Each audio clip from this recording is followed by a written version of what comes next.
Well, welcome back, everyone. We're just about there.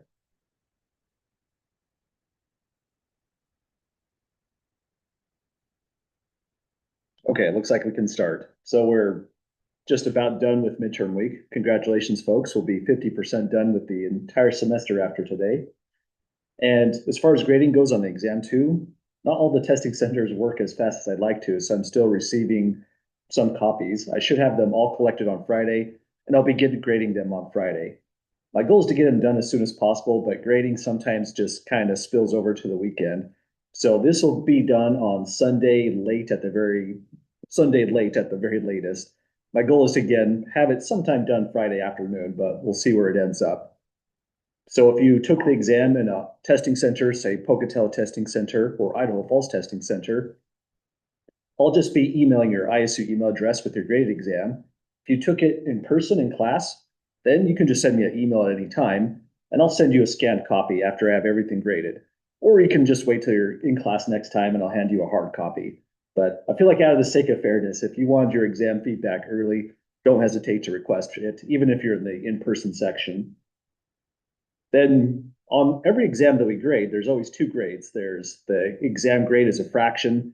When it gets put into grades here, it turns into a percentage. And then there's also the course grade under it.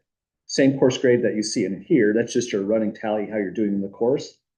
After I get caught up on all the grading, that's going to be your effective midterm grade, just where your course grade was after getting caught up and grading through exam two as well. Well, any questions about that so far, folks, about exam two or any questions otherwise?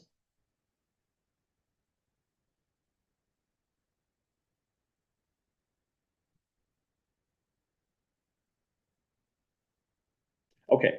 I've also found out that I kind of do my grades slightly in a non-standard way, kind of probably just blaming it on Learning Canvas. It has somewhat of a learning curve, and I was trying to do things as similar to Moodle as possible. Your course grade there is probably slightly different than in your other classes. All I'm doing is using a separate spreadsheet, doing all my computations on that spreadsheet and just uploading the results.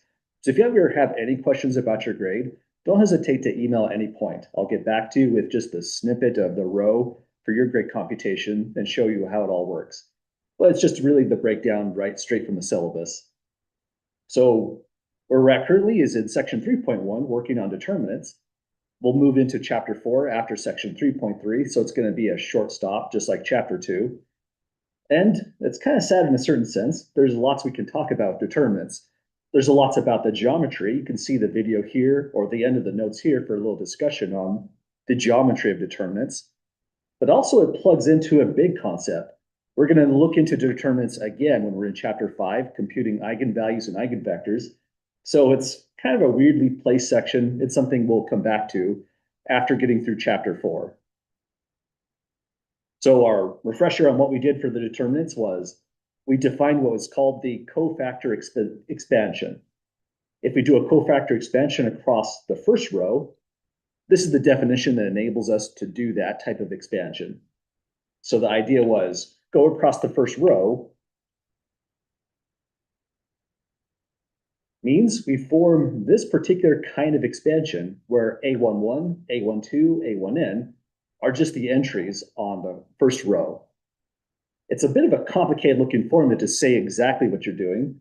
The -1 I plus j, there's a really nice way to kind of memorize that. We wrote it down exactly because we were studying the definition, but this implies there's a kind of table of signs, like almost a checkerboard type of pattern.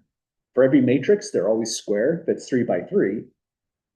The very first sign is going to give you a 1-1 entry, which is automatically positive. A 1-2 entry over here is automatically negative. And then a 1-3 entry, you're plugging a 1-3, a 1 and a 3 here. That's a power 4, so it's automatically positive.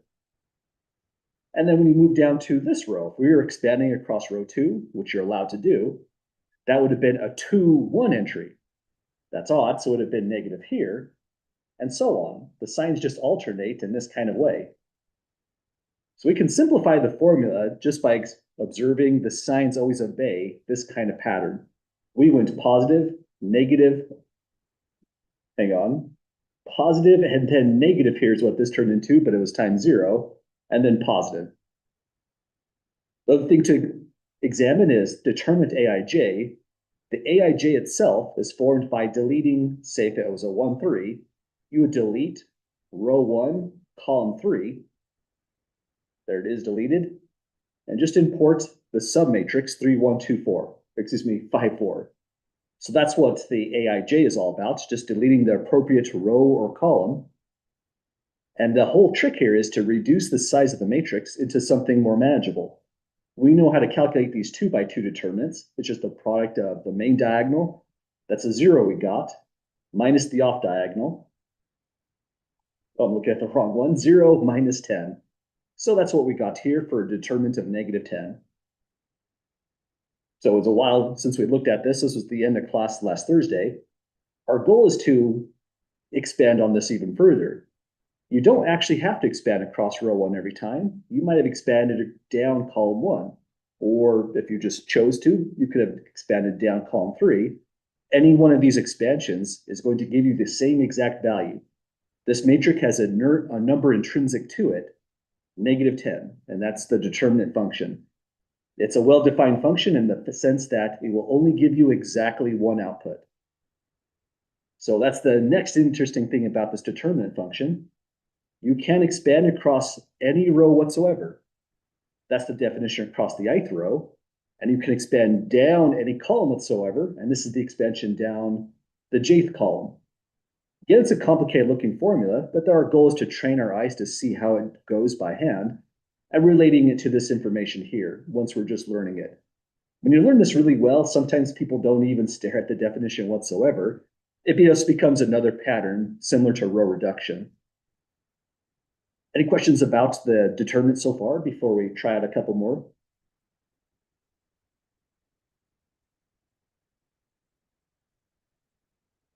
Okay, well, let's try out a couple more determinants. That's going to be what this section is all about. And the next section, 3.2, will be properties of determinants to discover clever ways to do them even faster. So first, there's a hard way to do example or determinant of A. You could go down column 1. No one's going to stop you, and you will absolutely get the right answer.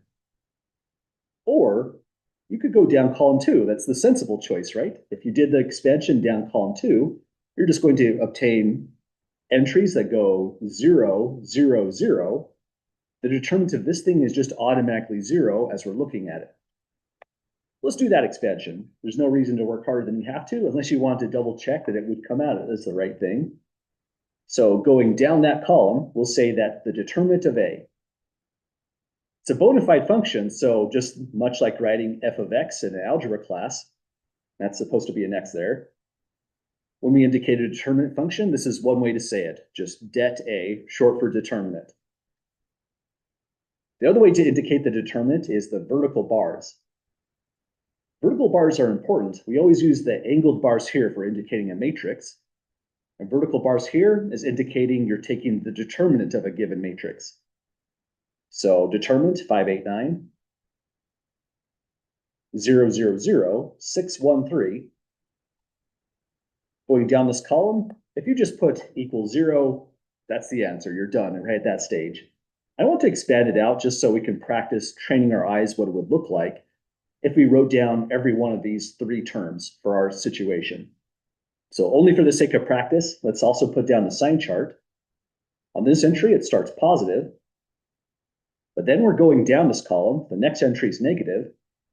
Going down, it alternates again to positive, and then negative. And that's the direction we're going to take for all the signs, the -1, I plus j. So this already resolves pretty much half the formula right here in the way it's written out. The determinant becomes -0 times, doing expansion down column 2 means you delete column 2 every single time. But on the first entry, you're deleting row 1. And just write down the submatrix that survives, 8, 1, 9, 3. Then move down to the next entry. Our next sign is going to be a positive, so plus 0 times. On the next submatrix, we delete row 2. So we bring in 5, 6, 9, 3.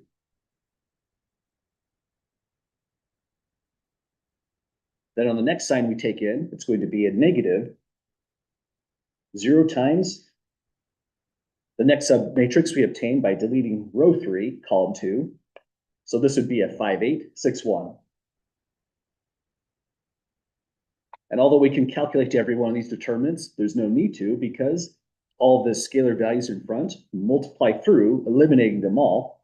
And so the determinant comes out as a 0 value altogether. Well, we were kind of expecting that.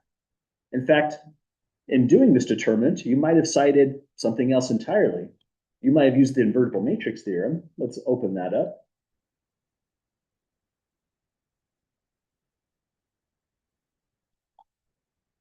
Invertible matrix theorem reminds us that, well, if let's see here, I want linear independence of columns, but these columns are linearly dependent when we take a look at them.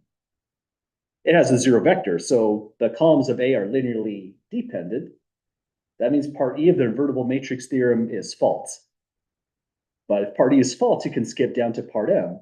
If that equation's false, but that just means the determinant of A is equal to 0 when we go to negate this part and make it false. So lots of ways to think about this one. But we're practicing what the cofactor expansion even looks like if we wrote it down. So we did all that additional work. Let's minimize this for now. I have a feeling we'll be opening that up a couple times. Next one we'll try out is the matrix B. Determinant B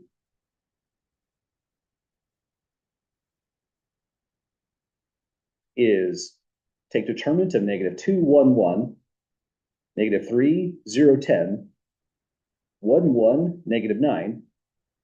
And there's some cool ways to do this pretty fast. We'll see in the next section, 3.2. But if all we have in section 3.1 is these two cofactor expansions, then you can make a couple nice choices. No one's going to stop you from expanding across row 1 on every single problem, but occasionally you're going to be working pretty hard. Sometimes you're going to be working extremely hard. Maybe a better choice is go down row 2 if you wanted to, or down column 3. Only because it contains a 0, it's going to speed up the work a little bit.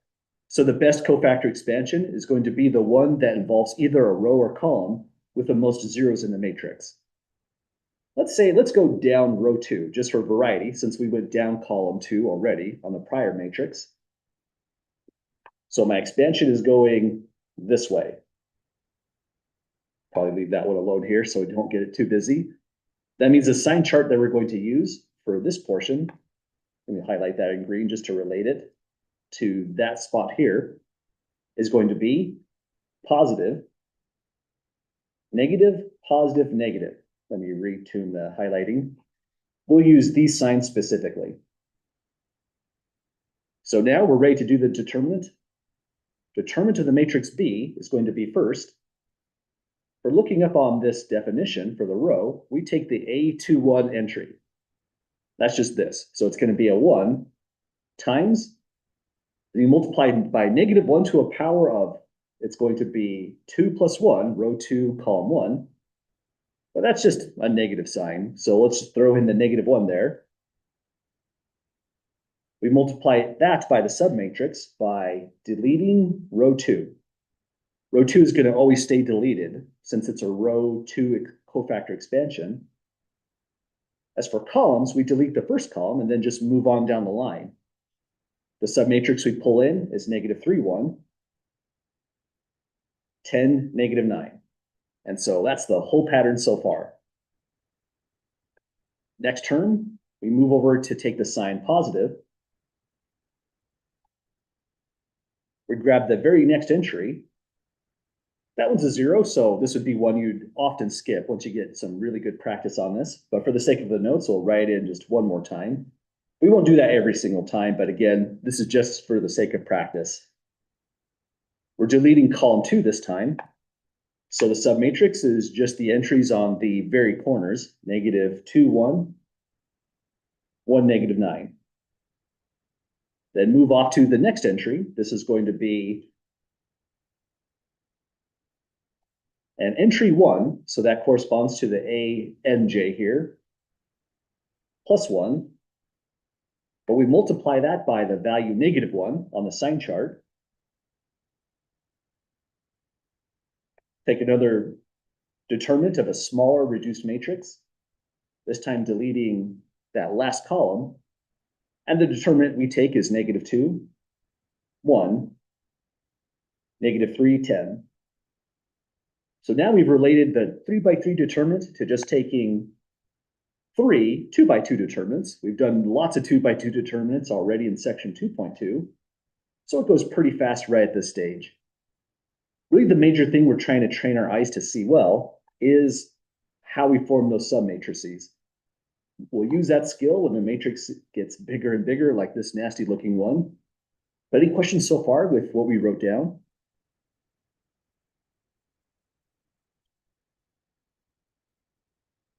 Okay, now it's just a bunch of arithmetic at this point.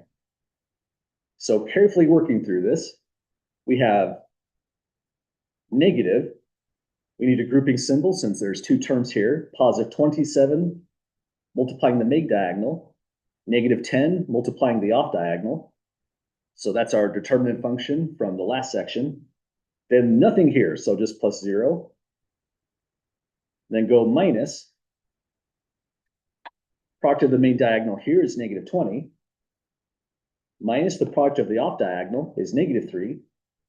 Watch for the double negatives. They can kind of get out of hand easily sometimes with this kind of work. So now this becomes 17 multiplied by -1, so -17. This is -17 plus 3, negated again, so that's a +17. And that means this determinant goes off to a 0. They're both 0 determinants, and also says something about these columns. These columns are also linearly dependent, just maybe not as easy to see right off the bat. We did it, folks. That's taking determinants of 3x3. We'll try a larger matrix next to see how it goes. But any questions at the moment, getting through either one?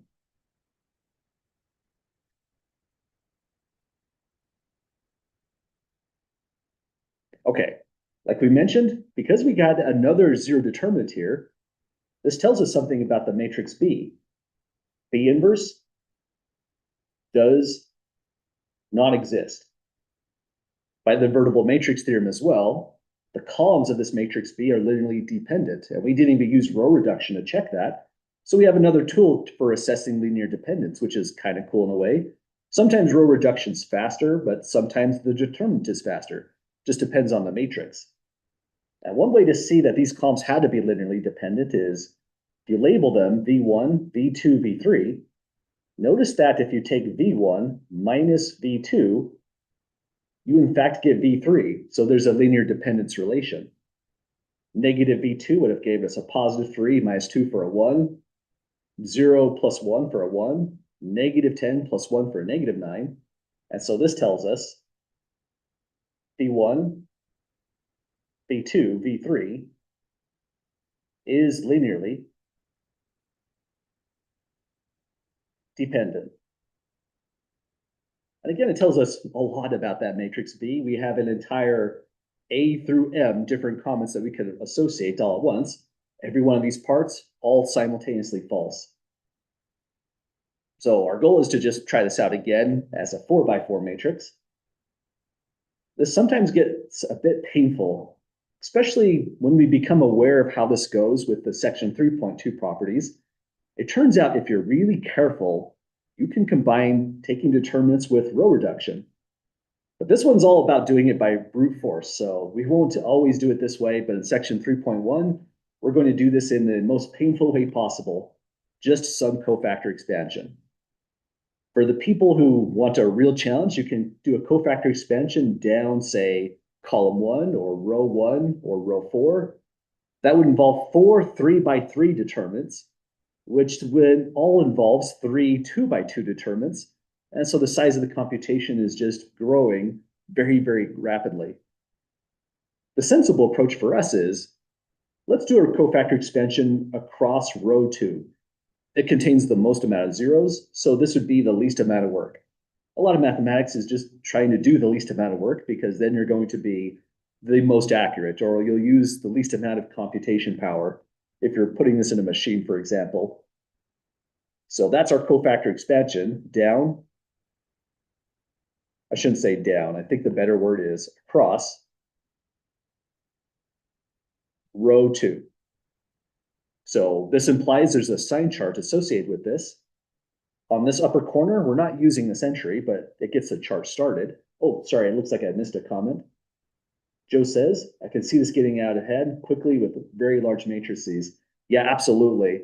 I think our author has a comment at the end of this section that this does turn into a type of combinatorial explosion where if you're, say, around the size of maybe a 50 by 50 matrix, you're going to need some really heavy duty computing, some parallel processing, or maybe some additional properties to somehow speed this up, or else it's a legitimate combinatorial explosion as this gets larger and larger.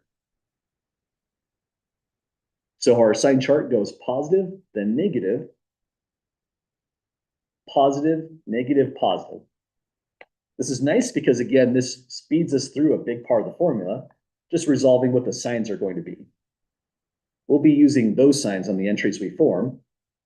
And so I'll just write the equalities right here, coming from the original larger matrix. And we're starting on this entry. Because we're going across row 2, when we go to the submatrix, we're deleting all those entries. So we'll start off as a 3, but there's a negative sign in front of this one. Multiplied by a 3 by 3 submatrix, we get that matrix by deleting row 2 and column 1. Essentially, we're just going to move this column 1 each time as we go to delete. Our 3 by 3 goes 1, 2, 1.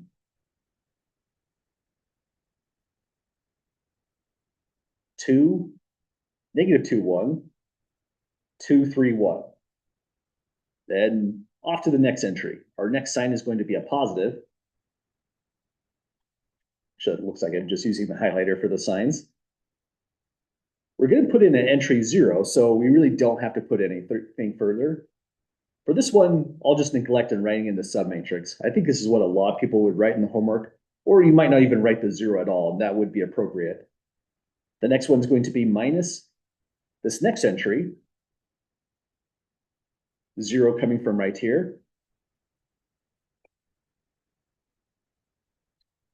Then the sign comes from the sign chart we wrote down from over here. And then finally, plus. This time we have a scalar of 1 that's going to multiply. So that means we need to put down the next 3 by 3 matrix. Here we're deleting the entirety of row 2 because it's a row 2 expansion, and all of column 4 since we're ending on the 4th column. So the reduced submatrix that we take the determinant of goes 2, 1, 2. Then negative 1, 2, negative 2, negative 3, 2, 3. So that's our new determinant to work out. Does that make sense to folks on how we went from the 4 by 4 to these 3 by 3s?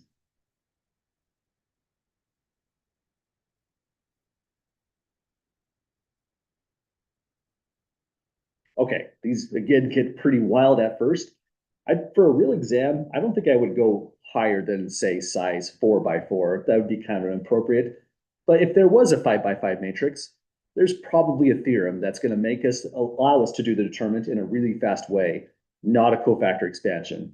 So it's not always completely painful like this one. But with what we have so far, here's what the next steps are going to look like. Last examples showed us how to do a 3 by 3, so we can do those.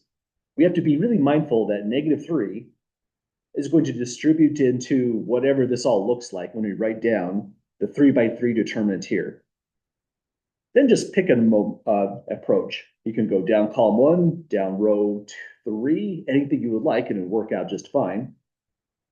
Let me add a little space here for the sign charts. I don't think there's any real benefits to picking anything too fancy. Maybe the 1, 1, 1 would be kind of nice in a way. So I think that'd be a nice one to try. Let's go down column 3. Really, this is just for the sake of practicing what it would even look like. The sign chart this time would go positive, negative, positive, negative, positive. And let me actually write that in a better way, right under the matrix. Positive, negative, positive, negative, positive. So these are the signs we would use in this case if we went down column 3. So first it's going to be +1. So the 1 coming from this entry, positive from this sign. We'll delete row 1, column 3, do the determinant of a 2 by 2, which is 2, 2, negative 2, 3. It pays to go kind of carefully with these because there's so much arithmetic computation that we have to run through. So the next entry is going to be a 1, but the next sign is going to be a -1. You know, it's probably cleaner to just put it right here. So let me delete that, put the negative sign here, instead of putting a multiply by -1 to the right like we did before. Next submatrix, we still delete column 3, but now we delete row 2, and we pull in 1, 2, 2, 3. Then next term, go plus. The next value that we take is the 1, and it multiplies the determinant found by deleting column 3 and now row 3. So we're at a 1, 2, 2, -2. Okay, so that's the end of this bracket right here. We're taking -3 times the determinant of a 3 by 3. It gets messy pretty quick. And this relates back to a comment we made at the start of the semester. We get really good at arithmetic taking this class because we do so much of it. Now we do another determinant. The scalar 1, multiplying it is kind of nice in a way. It means we don't need a bracket. We don't have to distribute anything through. We just have to do this determinant some way, somehow. I'll leave it up to the class. Anyone have a favorite cofactor expansion you want to do on this one? Anyone have a favorite row or column when you look at that thing? Awesome, let's go that route. So down column 2 is going to look like this. Sign chart is going to be positive, negative, positive, negative. So we'll use these 3 signs. And then as we go down column 2, we're always deleting column 2. First entry we take is a 1, and we'll be using a negative sign. So go -1. Then it's going to be multiplied by the determinant. Delete row 1, column 2, pull in -1, -3, -2, 3, and then rinse and repeat. We'll delete that next row on the next one. We're going to be using a positive sign. We take the entry 2 from that matrix. And the determinant we take is going to be the corner entries, 2, -3, 2, 3, and then repeat again. This time, those are the deletions. We're going to be using a negative sign. So we're following these 3 sign charts and the 3 signs that we laid down. We take the entry 2, and now the determinant is 2, -1, 2, -2. So now we just need to crank out all of this arithmetic right here. Let's imagine this was a real exam question and you did do it this way. The thing I would emphasize more than anything is understanding the concept of how the cofactor expansion actually works. So even if you made a couple interesting arithmetic errors, I'm mostly interested in the signs, positive, negative, positive, because that's really important in the cofactor expansion. I'm interested in the submatrices that you write down. And if I screw up the arithmetic from the next step going down, but everything above is correct, I might miss like a point, maybe even just a half a point. Because this is the entire linear algebra concept right here. It's just painful arithmetic all the way down. So let's go -3. The 1 here is nice. That means no other parentheses. We'll get a 6. plus 4. So that was the main diagonal, minus 2 times negative 2, converting to positive 4 while multiplying the off diagonal. This one I'll be careful with the negative sign and go 3 minus 4. Then here we can drop the 1 and go minus 2. That's the main diagonal, minus 4, the off diagonal. Let me know if my numbers look weird at any point. Here next, we need a negative and a parenthesis, negative 3. Then there's 3 negative signs going this way. It's the opposite of negative 3 times negative 2, so minus 6. So these can turn into kind of a negative sign hell. There's a lot of negative signs we're sorting through here. And then plus 2, 6, plus 6 on this one. So 6 was the main diagonal, negative 6 here, but you multiply that by negative 1 for a positive 6 now. And now negative 2. This will be negative 4, main diagonal.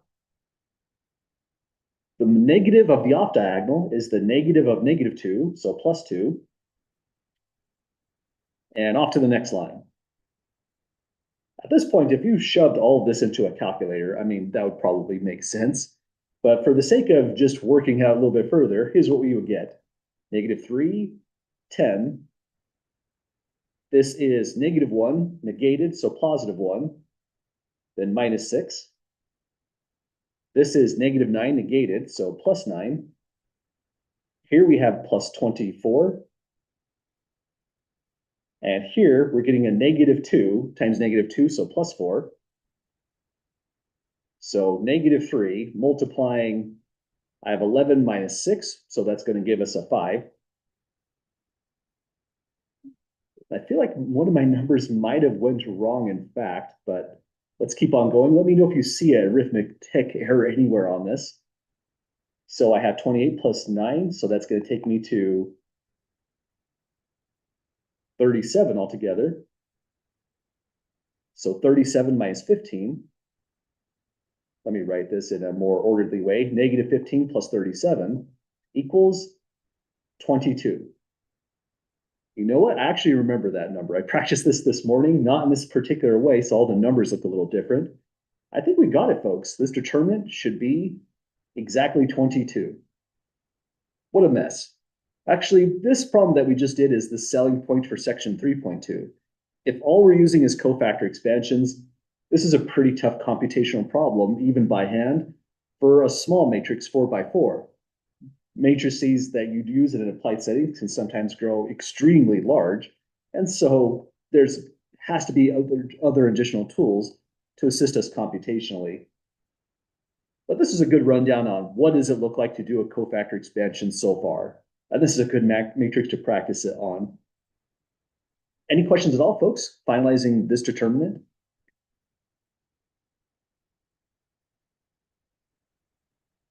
Okay, we can say a lot of things now. We have a positive number, non-zero in particular. So this matrix has linearly independent columns. It's an invertible matrix. The columns span all of R4. Take your pick on your favorite comment here from the invertible matrix theorem, because they are all true statements now for this particular matrix here. So in developing new tools for computing determinants, the first thing we want to look into are upper triangular matrices, lower triangular matrices, and diagonal matrices. This is where computation becomes extremely rapid for determinants. So by an upper triangular matrix, our author indicates this as U for upper triangular. What makes it upper triangular is the zeros are all below the main diagonal in this kind of way. Your non-zero entries are above the main triangle. So that's kind of weird in a certain sense. If you're focusing on the non-zero entries, maybe that's a better thing to highlight. This is what we mean by upper triangular. Zeros below the main diagonal. When you say a lower triangular matrix, that means all of your non-zero entries are below the main diagonal. And for a diagonal matrix, we mean you have zeros specifically above and below all the entries in that matrix. So these are all square matrices just because we're in the section on determinants. And we can calculate the determinants of any one of these three matrices really, really rapidly. Here's the thought about this. Suppose you're doing a 3x3 determinant, say it's 3, 0, 0, 1, 2, 0, 1, 2, 3. If you're doing this determinant, you would either go down column 1 as an efficient way or down row 3. If you went down column 1, it would start off as 3 times delete column 1, row 1, and you go 2, 0, 2, 3. At this stage, this is a pretty rapid computation because we picked a 3x3 size. You would go 3 times 2 times 3. So that's the 3 coming down. 2 times 3 came from here. There's 0 going this way, so that's all you have to say. So this would come out as an 18. The thing to observe is all we really did was multiply the main diagonal. That's true if it was lower triangular as well, and certainly true if it was diagonal. So this is the nice theorem that we can work with. We're told if you have a triangular matrix or a diagonal matrix, you notice it just says triangular, upper or lower type, then the determinant of A is automatically the product of the entries on the main diagonal, just like we did on this really quick example over here. So here's a nasty matrix. It's of size 5 by 5. But even if you did the cofactor expansion, it's actually really fast. It's even faster to observe since this is lower triangular. All the entries that are non-zero are below the main diagonal.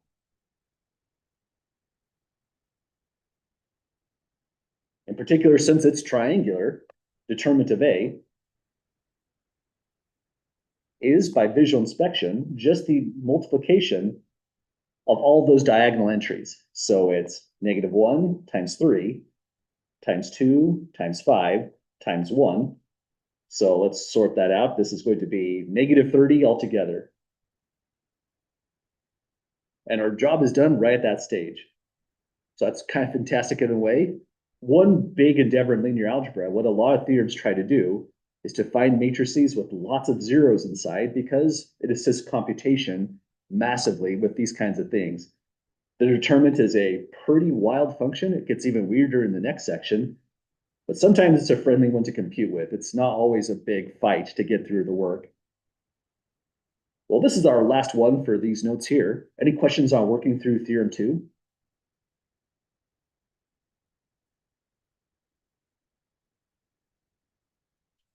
Okay, when you're doing the homework set for 3.1, be on the lookout for matrices where all it is theorem 2. Can save a lot of writing. But like I mentioned, even if you did do the cofactor expansion on this one, you're copying a whole bunch of stuff, but it's actually not even a hard computation. So it's the one that you wouldn't want to forget, but it's not harmful if you did. The next is the optional rating, relating determinants to things along the lines of length, volumes, and so on in higher dimensional spaces. And then it's just another shout out to the 3 blue, 1 brown YouTube author that has some really nice animations showing us just more about what's going on with the determinant from a geometric point of view.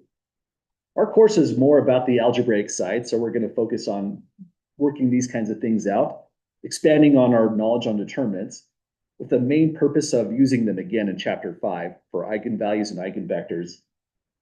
So let's go off next to section 3.2.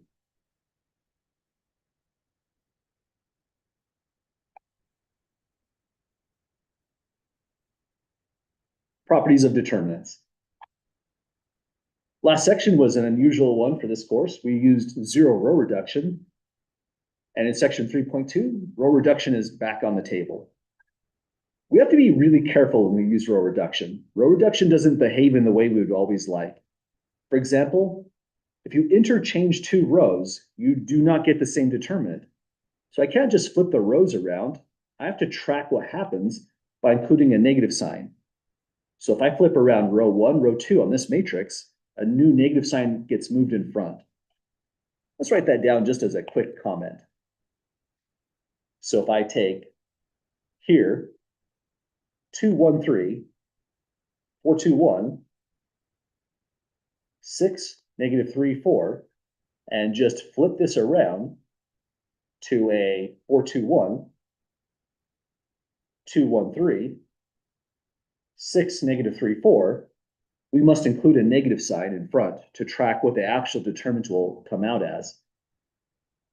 Another property is if you multiply one row by a scalar multiple to produce a new matrix B, you have to multiply the determinant by that same scalar k as well. And as a related theorem down below, this is an unnamed theorem, but a very helpful one for some of the exercises we'll do. K times A is not multiplying one row, because that's a scalar multiplication. It multiplies every single entry, so all rows of A are multiplied by K.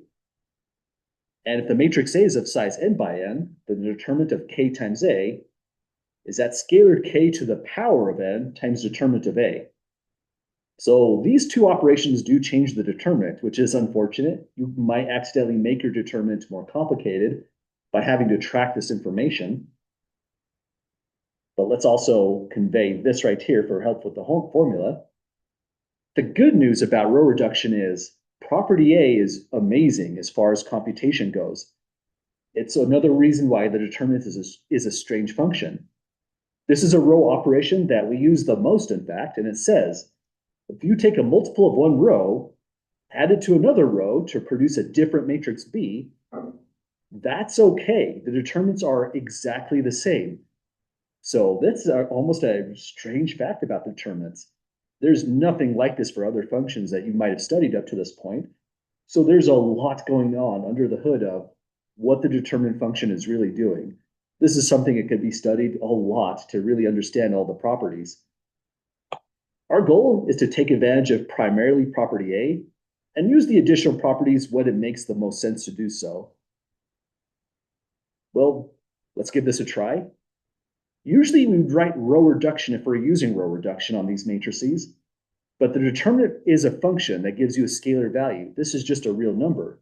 So here we would actually use equality, even if we do row reduction on the inside when we're messing around with the actual matrix itself. That's because the left side is a real number and the right-hand side is still a real number. And all I want to do with this is use property A. If you can make this lower triangular, that's just an echelon form. Then it'd be a really fast computation. But my suggestion is don't try to go for echelon form in every single one. Sometimes you're doing more computation that's necessary and the numbers aren't rigged to be friendly for that. Just try to get a lot of zeros. That's the major goal with this kind of work. There might be a particular row or a particular column where you can get the most zeros. I'd say for this one, getting zeros here and here where the 4 and 6 are makes the most sense. So let's copy in row 1, 2, 1, 3. Multiply row 1 by negative 2, add it to row 2, and you'll get 0, negative 1, negative 2. Let me try again. We're multiplying by negative 2, so that's negative 4 plus 4 for 0, negative 2 plus 2 for 0 again, and then negative 6 plus 1 for a negative 5. Then at this point, you have to seriously decide if you want to do any further row reduction. We already have a nice clean matrix with 2 zeros on row 2. I would actually just stop the row reduction and go 6, negative 3, 4. So my suggestion is don't get too carried away on the row reduction. Lower triangular echelon form is not always the best thing you want. Sometimes that's actually going to make the work harder. This is pretty good already for the sake of just computing a fast determinant. If we go across row 2, the sign chart goes positive, negative, positive, negative. But we start off with a 0, and we're just going to use the negative 5 as a scalar with an additional negative sign. So this becomes negative of negative 5. Delete row 2, column 3, take the determinant of 2, 6, 1, negative 3, and we get all together 5 times. Main diagonal product is negative 6. Off diagonal product is positive 6, so go minus 6 again. So this is 5 times negative 12 for a negative 60. That's about the fastest way to do it. If you use this without any row reduction, it's not that bad because it's 3 by 3. But there is a lot of additional arithmetic you'd have to do, so it'd be harder to be completely accurate. And it would just take more time. So that's a good selling point of row reduction. Well, we got, folks. That's a really fast way to calculate determinants. We'll practice now using ordinary cofactor expansion across any row or column, but taking advantage of property A lot. Well, let's see how it goes for the very next one. Any questions at the moment?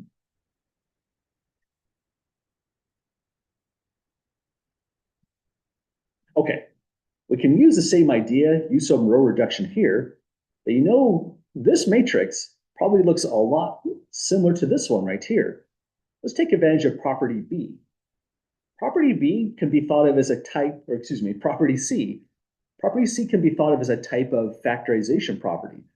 If you want to reduce the size of one row because it looks like it's just been multiplied by 10, you can. 10 can factor out. We're taking out of just one row.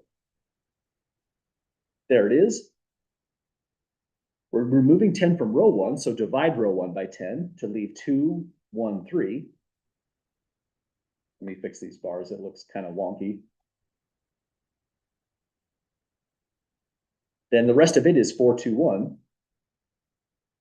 6, negative 3, 4. If we, for some reason, put in a 0.4, 0.2, 0.1, we've also divided this row by 10, and this would have been 10 to the power 2, for example. But we only divide one row by 10, so there's just one factor of 10. This matrix we've already computed the determinant for, so this just turns into 10.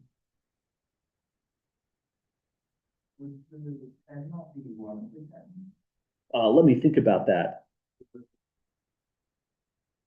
Oh, but I see what you're saying. So it says, if one row of A is multiplied by K to produce the B, so we would say, be multiplying this one by 10, then the determinant of B is K times determinant A. Let's see, that's kind of a confusing statement in a way. I believe it's multiplied by 10, but let me see if I can think my way through this. So this was our original matrix A. And we did multiply A, one row by 10, that's the value of K, to produce B. So this is the B matrix right here. Then the determinant of B would be equal to the value that we multiplied, 10, times determinant of A. So yeah, I think it would be a times 10 in this case. But it is kind of confusing one to track actually as a statement. So I see how you're seeing it too as well. So to track this one more time, let me rewrite these. So I feel like that's a really confusing property to see clearly. So this is our matrix A right here. One row of A is multiplied by K, which was 10 in this problem. So this is to produce the matrix B. So we multiplied row 1 by 10 to get that matrix B. And the property here says determinant B would be equal to the K value, which is 10, times determinant A. I think the author probably could have phrased this in a slightly better way that flows in a more nice sense. And also the problem is confusing. We started with a pre-multiplied by 10, and we went backwards and put out the 10 here and related to A. So this is the 10 times determinant A part. Does that make sense, seeing it from that kind of point of view? Awesome. So at this point, we just take the 10 value we computed from over here, the negative 60, to get negative 600 on that determinant. So that's one way we might use this kind of property. Again, it was kind of just a rigged problem that they were very similar matrices, and we just happened to multiply one row by 10 to relate the two. So this one is a nice property. We don't use it a ton unless the problem forces us to see it that way. But it's related to this theorem down below. I think for the homework, you're more likely to use this theorem as well than even property C down below here. The other property we need to look into is when we interchange rows. We briefly looked at this one where we interchanged just row 1, row 2. But here's a confusing use case of that property B right there. Imagine taking the determinant of this matrix. It's weird, right? Because it's almost a triangular matrix. It's almost lower triangular. The problem is that row 1 should really be row 3, and all these 3 rows need to move up by 1 row at a time. So that means if you did that, if you did all the interchanges you want, it would look like this. Here's several row interchanges. Let's put in what we want. Take row 1, make it row 4, 0, 0, 0, 3. This one should become row 1, 4, 0, 0, 0. That should be row 2, 0, negative 1, 0, 0. And the old row 4 should be row 3, 0, 0, 2, 0. And now this is a diagonal matrix. It's quite convenient. But one problem is we need to put negative 1 to some power to make this work out. This boils down to how many row interchanges did we actually do? If you interchange just once, you have a power of negative 1. If we interchange twice, we'd have a power 2 on this negative 1, and so on. So this is a point where you have to be really careful using property B here. Can anyone see just how many row interchanges this actually was? It would be 3, good eye on that. For me, that's kind of tricky to see, but here's one way you can see it.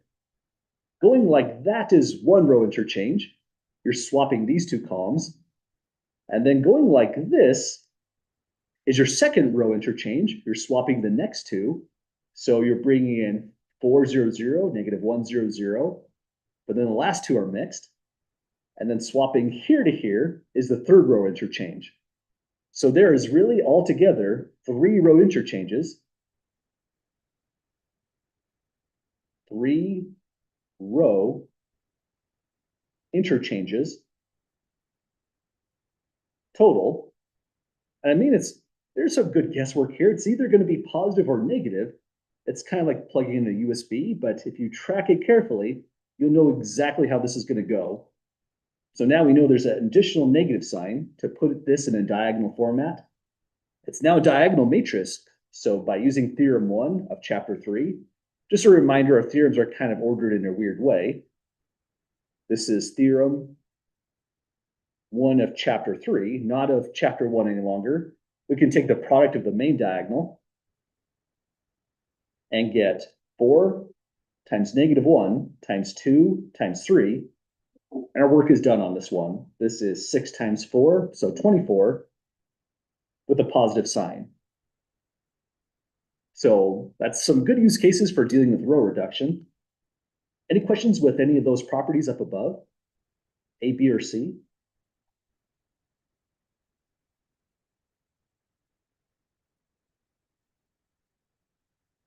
Okay, property A, once again, is the major one. This one is extremely helpful for computation. In fact, in just the last section 3.1, when we were doing that 4x4 matrix, you might give that one another look. It'd be a good practice problem. Do it again. Try to see if you can get determinant 22, but combine row reduction on that one. And that'd be really good practice with using this concept and just more work with determinants. So we'll practice using all these properties further on these notes. And here's a common kind of application to the properties we know so far. First, this is the official moment that our author puts in this theorem for. If a square matrix A is invertible, this will happen if and only if the determinant of A is non-zero. But all that's really achieving for us is part M of the vertible matrix theorem. We put it in a little bit earlier because we already defined the determinant in section 2.2. So I felt like this was a good thing to have as an additional property right away. So next, we have 4 columns in R4. The overall question in this problem is, does those 4 columns span all of R4? Is every vector in this 4-dimensional space a linear combination of these 4 vectors using the right scalars as weights? There's lots of ways to address this. You could put this into a matrix, do some row reduction, but the row reduction actually is kind of painful on this one. A lot of the numbers we were using in chapters 1 and 2 were rigged, so row reduction came out kind of clean and nice. Trying to get this in echelon form is a fight. It's probably going to involve fractions. It's just not a fun time. But if you combine this with a determinant, combine the question about spanning, which is just part H of the invertible matrix theorem, we can do this in a very efficient way. So we're going to compare part H with part M in the invertible matrix theorem. That's appropriate because theorem 4 allows us to compare invertibility, part A, with the determinant being non-zero. If we get a zero determinant, we'll say the columns do not span. If this comes out as a number, like say 5, something non-zero, we'll say the columns do in fact span R4. So here's how we would start this out. Let A be a matrix constructed from V1 through V4.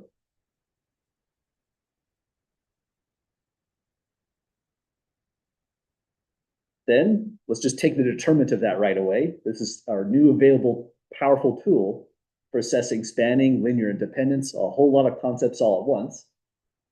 Determinant of A shouldn't have angle brackets as I was about to write. It should be vertical bars now. And we have 2, 4, 6, -6. Then 5, 7, -2, 7, 4, 6, -4, 7, 1, 2, 0, 0.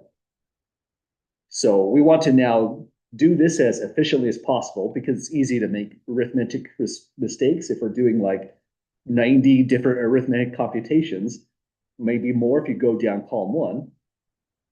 Already going down column 4 is an efficient approach, but then you get 2 3x3 matrices. So my goal on this one would be to eliminate this 2 right here. If you can vanish that by the theorem in this section, this becomes a much cleaner determinant to calculate. We'll use equalities because even though it's row reduction, the result is a scalar, not a matrix. Copy in row 1, 2, 5, 4, 1. Multiply row 1 by -2 to eliminate this entry, and we'll get a 0. That's kind of nice. -10 plus 7 for a -3. -8 plus 6 for a -2. And then -2 plus 2 for that 0 there that we wanted. At this point, we have additional zeros. I would just carry everything down. You might go crazy with the row reduction, try to get rid of the 6 and the -6, or maybe just add these 2 rows together. I think it's a good idea to just get your zeros, reduce this to a 3x3 matrix, and then you'll know what the better row operations will be on the next step. So everything else is copying row-wise. 6, -2, -4, 0, -6, 7, 7, 0. And the cofactor expansion is down column 1. The signs we'll use goes positive, negative, positive, negative. So we need to put in a -1 in front of this coefficient here. The rest is zeros, so we just stop right on that sign. This determinant turns into -1, multiplying the determinant of a 3x3 now.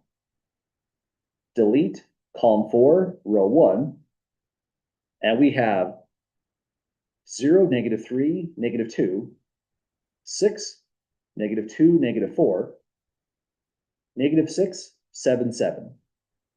And so far, so good. So that's a really nice row operation. Row replacement, the one we use the most when we're row reducing a matrix, causes no change on this determinant. And on this one, if we just add, say, row 2 to row 3, we get 2 zeros in this column. I think that'd be the most efficient thing to do on this one. So instead of trying to get this one into a lower triangular, just try to get a load of zeros in one column or row. This will turn into negative. Copy in row 1, 0, -3, -2. Copy in row 2, 6, -2, -4. And now replace row 3 by 1 times row 1 added to row 3. We get 0, 5, 3. So now we're in business on this one. A nice cofactor expansion is just going down column 1. It's efficient, it's clean, and we're not getting bogged down in row operations. The sign chart this time are going to go positive and then negative. We'll use the negative sign on the scalar 6, including the extra negative that's out in front. So we have that this is equal to the negative sign that was already there times -1 times 6. So that negative came from this sign chart. Delete column 1, row 2. And once we have it down to a 2 by 2 matrix, it's pretty much done. -3, 5. The main work is done at least. -2, 3. So this is a +6 out front. Made diagonals at -9. We have double negation. So this is a -10 negated for a +10. And so the whole result is 6. Major thing we want to say is that it's not 0. So this is like the 4 by 4 that we did in just the very last section, except that one, I think, yeah, it was just like the last one. It had a column of 2 zeros. But notice how pain-free this is versus the last 4 by 4 determinant we took. That one had just loads and loads of arithmetic. And so this is an extremely useful by-hand computational theorem, combining ordinary cofactor expansion with sensible row operations. The one comment that we've made a lot is, it's actually easy to get bogged down. Triangular form is nice, but trying to get this into a triangular form, or even the 3 by 3 in triangular form, is not always the nicest way to go. So just try to get a lot of zeros. Use row reduction to make that happen, and it's a fast computation. We're not done with the problem, but we're done with the main computation. The question was about spanning the full space R4, but the moment we have the determinant is non-zero, we can say, yes, the columns of A, and we've already related that to V1 through V4, spans R4. We're using the invertible matrix theorem, but we're going to use this so often that in this section, sorry, try and drag this over, you don't necessarily need to tell me by part M, part H is true. I'll just know you use the invertible matrix theorem. So we'll tag it by saying, by the IMT, invertible matrix theorem, the columns of A, so we're relating that back to V1 through V4 because that's how we defined A, spans R4. If you wanted to be specific for the sake of just looking back on your notes, it wouldn't be hard to say by part M of the IMT, part H of the invertible matrix theorem, IMT, is true as well. That's absolutely okay to just write it this way in your work as well, especially now that we're in the later chapter. Well, we did it, folks. Row reduction was used, but if we had to row reduce this matrix right here to echelon form to find all the pivots, I believe that that would have been a much, much more painful problem. The numbers are just not friendly this time to make that happen. Any questions at all finalizing this one?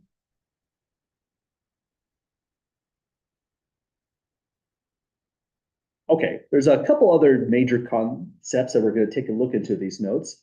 I don't think we're going to finish it today, so we're going to scoot this due date back. So it'll be after when we come back to class on next Tuesday. The next properties we're going to take a look into are just kind of a roundup of further properties about the determinant. Some of these theorems are unnamed, which means some of them are actual exercises in the book. I felt like they should really be stated here in the notes because they're really just that useful. Other theorems are things that might kind of make sense. The determinant of A transpose being the determinant of A is just the fact that when you take a determinant of A, you can go across any row and any column. So if you just flipped row and columns, you're still going across any row and any column. So the determinant of a transpose is just the determinant of A. If you did a cofactor expansion across row 1, but then took the transpose, you're just doing a cofactor expansion down column 1, in other words. This is another crazy property about determinants, however. This is a huge one. This is not easy to prove at all. I think our author just plainly states in the reading, if I recall correctly, that he's skipping this one. The determinant is a crazy function, and it has a multiplicative property. Determinant of A times B becomes the determinant of A times the determinant of B. This is an unusual property for functions, and it's a nice one to have when you can get it. This property here goes along with the theorem that was unnamed down below. If both matrices are the same, determinant of A times itself, you could call that determinant of A squared. Just like in ordinary algebra, an exponent here just means repeated multiplication of the matrix A. And then this property would just be determinant of A times determinant of A. That would just be determinant of A.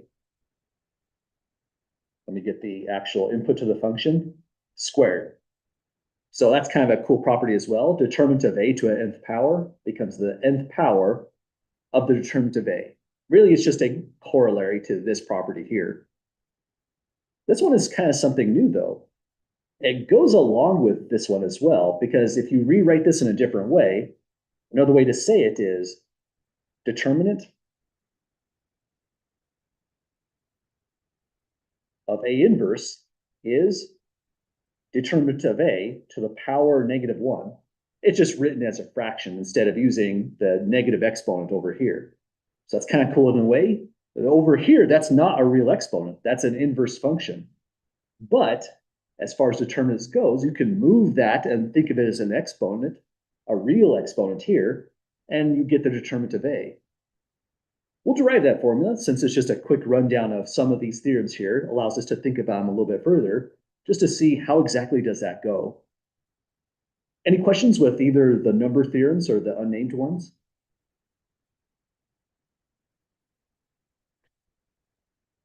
Okay, so to derive this formula here, which is a nice, fantastic formula to have, it's needed for the homework questions as well. The idea is some matrices are just really nice for taking determinants, the lower triangular, the upper triangular, and the diagonal matrices. And the identity matrix happens to be a diagonal matrix. So if you took the determinant of any identity matrix, say I2 or I50, it would look like this. Determinant of I, I'll just leave it as I. Any identity matrix works here. We're just looking at this as a visual. It's automatically 1 because we can take the product of the main diagonals. Main diagonal, there's only one diagonal, but that's just a product of ones giving you this result. So that's a handy property to have. So now to derive this formula, well, A inverse has to exist. It's part of the formula. So we'll say to start out, assume A inverse exists. Then determinant of A is not 0. This is just to add some sensibility to this, because if you were concerned that this is a fraction and the determinant of A can in fact be 0, it's forbidden in this problem. The formula is sensible because the inverse on the table tells us determinant could have never been 0. So this formula will always make sense. But because A inverse exists, we can go back to, say, section 2.2 and say A times A inverse is automatically the identity matrix I. Or you could say IN, but I is a fine way to write it. Then you can take the determinant of both sides of this equation. This is a matrix equation for sure. The same idea applies. What you do on the one side, even implying a function, you do to the other. Take determinant of A times A inverse. It'll be the determinant of the identity matrix I. The right-hand side is automatically a 1. On the left-hand side, we need another property, but this is that property right here.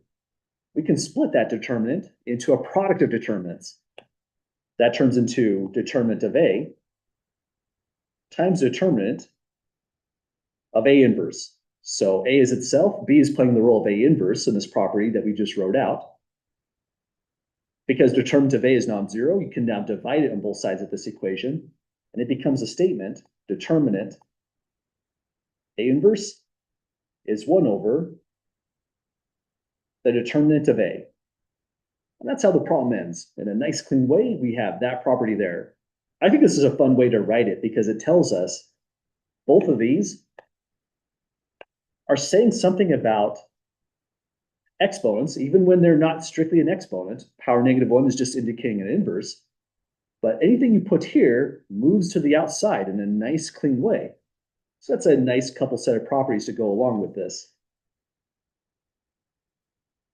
Well, we'll take a look into these properties even further on the next problem. Let's see how much time we have to actually delve into it. Here are the same properties again, where we're going to work them out on standard homework problems, like example 4. We'll try it again on a slightly different variety, example 5. And then this problem is really just for fun, but I think it's a worthy problem to get through. I don't think we can do any of these in the time we have, about 5 minutes. So just to mention one additional thing, there's one big property that's easy to miss, that's extremely useful when you go to do these on the homework. Let's copy it down. Probably should have just put it here in the notes when I wrote them the first time. But it's this property here. This is another unnumbered, it might be highlighted somewhere in the book. It deserves a number in my opinion. This is a fantastic property to have because it's relevant here. Let's shrink that down though. When you go to take the determinant of say 2 times a, you're really doing something like this. K is a scalar that's multiplying the determinant function. It's going to come out as 2 to a power. So these are tricky. You have to know the size of the matrix you're dealing with. It's 3 by 3. So determinant of 2 times a, I think this is the easiest one to get confused on in the homework and on exams. This one will turn into the determinant of a, multiply 2 to the power 3 using this property right here. So we'll come back to these and do them when we have a little bit more time to not rush through all of them. The first part is doing an actual determinant of this one, and then we'll look into the related properties below. So we'll end a few minutes earlier today, so we're not just rushing through these. These are pretty important problems. But any last questions or comments at all, folks, before we call it a night?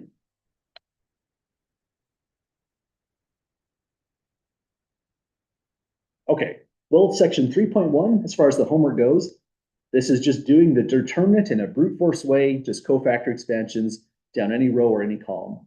But you're never punished in this class for knowing stuff. So if you decided that you saw 4 by 4 or something, and you wanted to do it in this way, combining row operations, that's appropriate even in section 3.1. If you want to do it the way the author intended, it's a little bit more intense, but we showed how to do that in the notes as well. I'll leave it up to your best judgment, how you want to calculate it. But have a great night, folks. We'll come back to these notes here next class.